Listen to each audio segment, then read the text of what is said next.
Assalamu alaikum wa rahmatullahi wa barakatuhu. This is Tariq and today I'm going to teach you how to create a question in past perfect tense lesson 3. आज मैं आपको सिखाने जा रहा हूं कि सवाल कैसे बनाते हैं past perfect tense में. If you want to make a question in past perfect tense, अगर आप past perfect tense में question बनाना चाहते हैं, so you have to put had before the subject.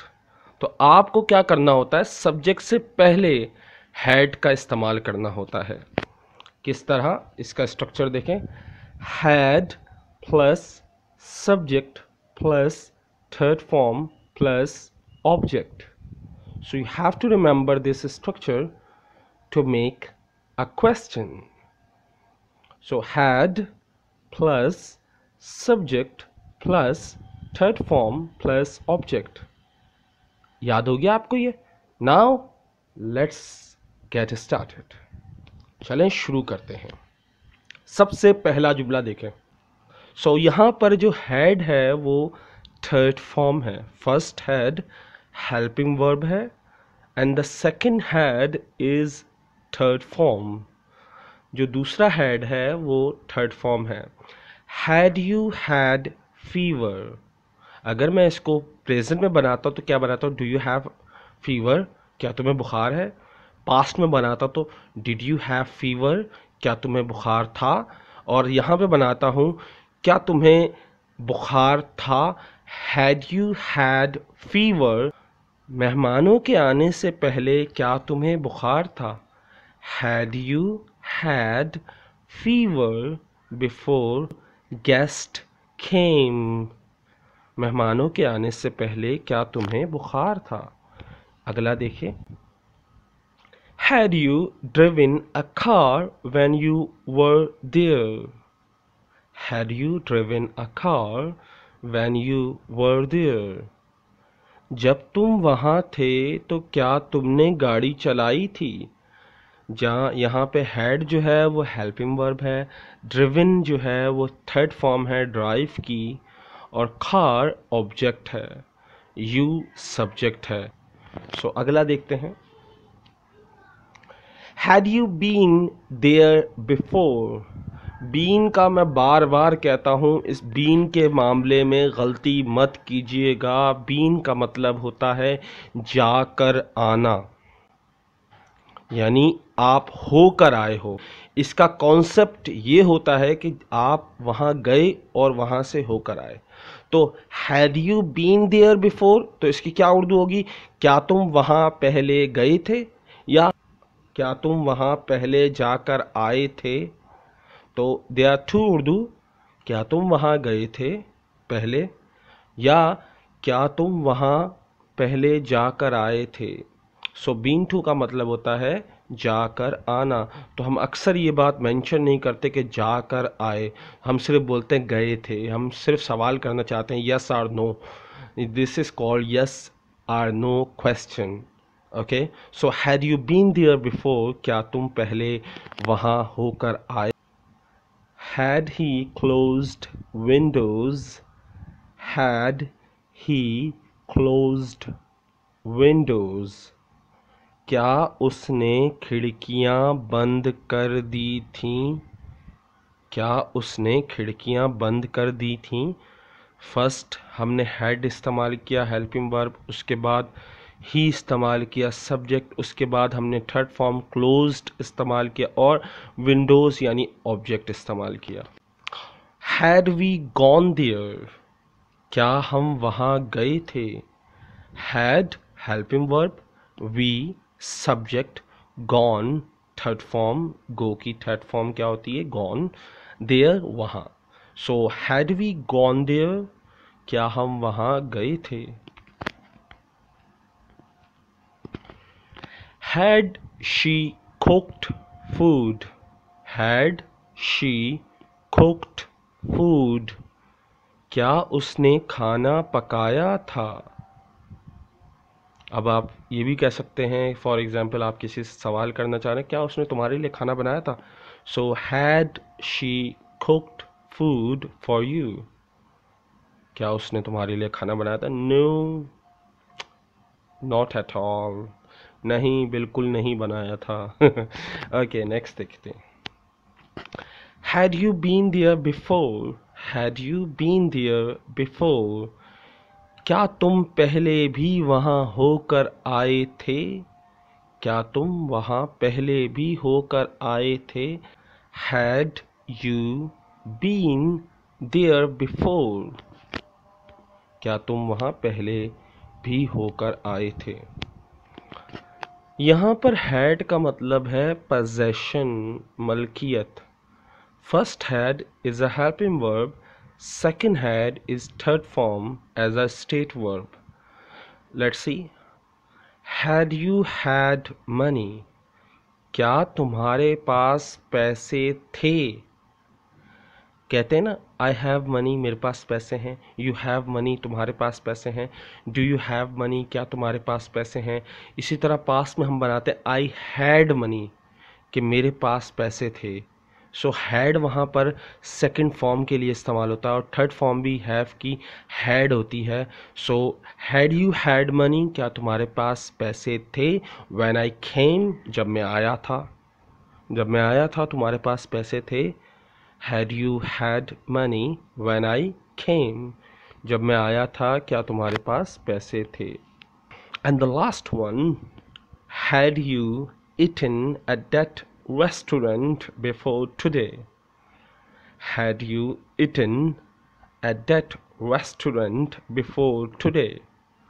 क्या उस होटल में आज से पहले आपने खाना खाया था? क्या उस होटल में आपने आज से पहले खाना खाया था?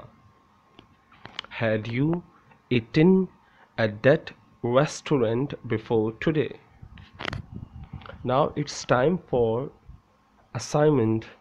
अच्छा, एक सवाल मैं आपको बड़ी ज़बरदस्त आपको बात बताता हूँ। जब आपसे क्वेश्चन पूछा जाए, यानी जिसमें हैड आता है, डू आता है, या कोई ऐसा है जिसमें सिर्फ हेल्पिंग वर्ब पहले आता है, सब्जेक्ट, उससे पहले WH क्वेश्चन को की बात नहीं कर रहा, सिर्फ हेल्पिंग वर्ब पहले आ जाता है और सब्जेक्ट बाद में, तो उसका आंसर कोशिश क्या करें, यस या नो में दें। जैसे हैड आई कम, इसको जवाब क्या देंगे? No, yes. Okay, so had I come, you have to translate these sentences on Urdu. So I'm going to read out. Had you eaten? Had she gone? Had it rained? Had we met? Had they left? So these are some sentences you have to translate in Urdu. Okay, so now it's time for vocabulary. अक्सर लोग पूछते हैं sir हमें विकैबुलरी याद करवाएं, हमें विकैबुलरी दें। तो आपको हर लेसन में एक विकैबुलरी देता हूं। अगर आप हर लेसन की एक विकैबुलरी को याद करते जाएं तो इंशाल्लाह आपके पास बहुत सारी हो जाएंगी। लेकिन मसला सारा ये, आप एकदम से याद करेंगे ना बहुत सारी, तो वो आपके जहन में नहीं रहेंगी। और दूसरी बात, दो चीज़ें आपको एक टिप बता रहा हूँ कि अंग्रेज़ कभी आपसे मुतासिर नहीं होगा, लेकिन आप उससे अंग्रेज़ी में जीत नहीं सकते सिवाय एक शर्त के।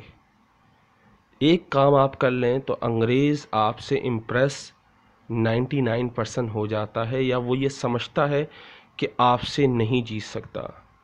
एक, आप इडियम का इस्तेमाल करें। अंग्रेज़ों के सामने की बात कर रहा हूँ, हमारे सामने करोगे हमें समझ ही नहीं आएगा क्या बोल रहे हो। दूसरा, फ्रेजल वर्ब। ये दो ऐसी चीज़ें हैं जिनको अगर इस्तेमाल किया जाए तो अच्छे से अच्छे टीचर लाइक मी, मुझ जैसा टीचर भी नहीं समझ पाता कि क्या बोल रहे हो, क्योंकि वर्ड्स मीनिंग हर कोई याद करता है, लेकिन फ्रेजल वर्ब हो गया जिसके साथ ऑफ, ऑन, इस तरह के किसी वर्ड के साथ कोई लगा हो, मेक के साथ ऑन लिखा हो, इस तरह के लफ्ज़ों को फ्रेजल वर्ब कहा जाता है।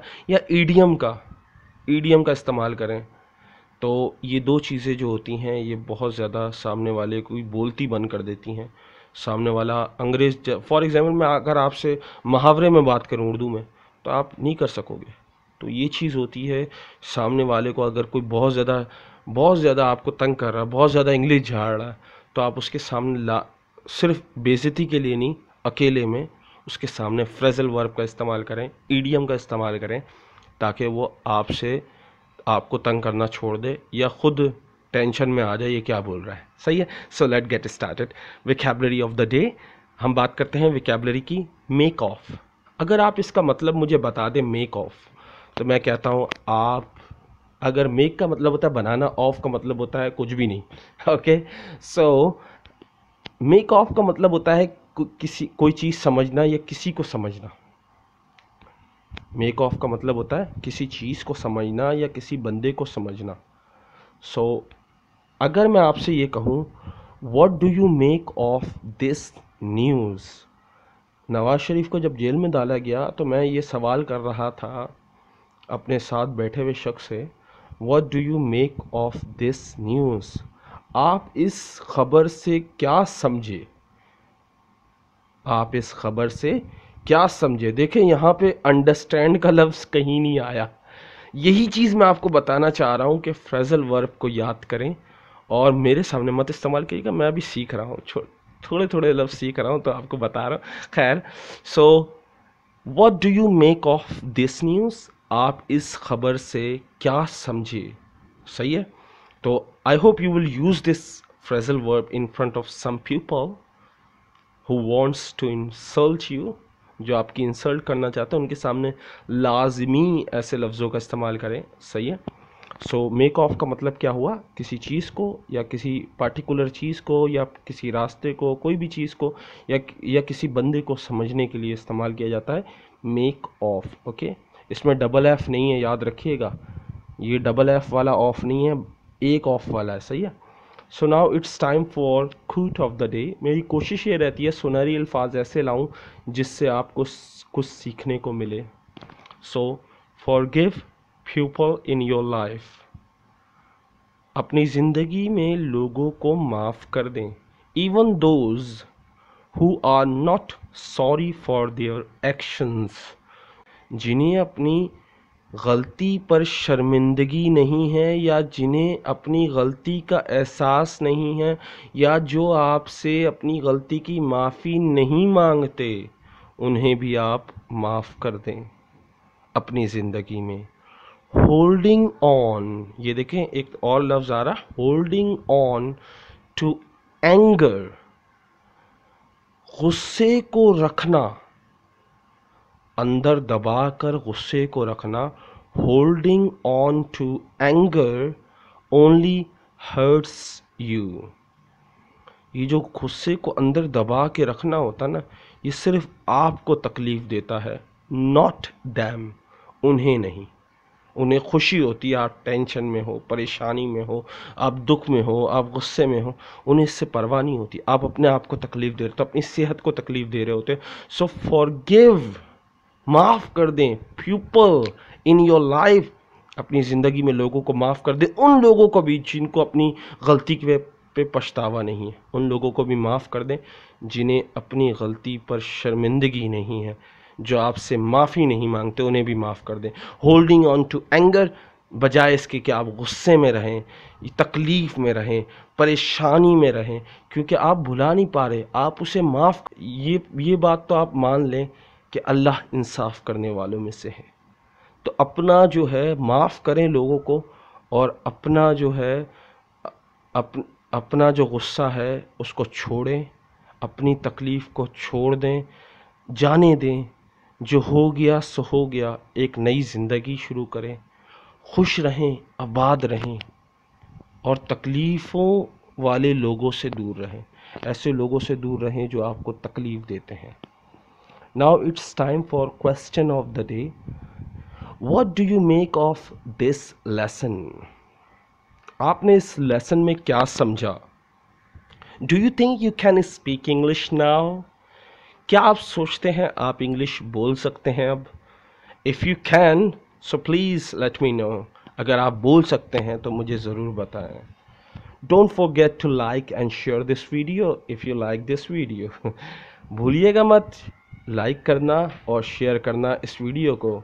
Share with your friends. अस्सलामु अलैकुम, take care, bye bye, Tata.